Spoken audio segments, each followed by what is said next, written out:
Otu Rotary Club nke Awka Municipal enyego onyinye nkwanye ugwu dịka ụlọ ọrụ kachasị agbasara ọhaneze ozi bụ ịgba nyere Anambra Broadcasting Service ABS.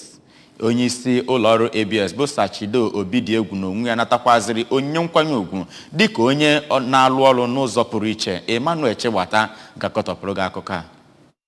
Ihe ntụrụ ugo ahụ bụ nke a natara mgbe a na-echi Rotarian Uchenna Ezani dịka onye president na Rotary Club nke Awka, bụ nke e nyere iji wee kwado ezi ọrụ alụlụ nyegara ndị mmadụ. Mgbe ọ na-ahafenye onyinye ntụrụ ugo ahụ n'aha otu ahụ, onye pioneer gọvanọ Rotary International District 9142 bụ dọkịnta Ima Udakpe kwupụtara na onyinye ahụ bụ iji wee cheta ezi ọrụ a na-arụ yanakwa iwunite obodo.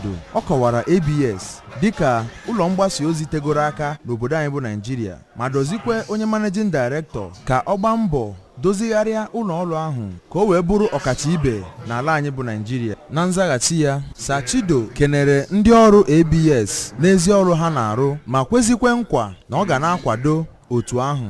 Sachido kwuzikwara na ọ ga-agbasi mbọ ike iji wee wugharịa ọnọdụ ụlọ ọrụ ahụ dịka gọvanọ Soludo si wee kwuo, ma kenekwazị ndị otu ahụ maka onyinye nkwanye ugwu ahụ.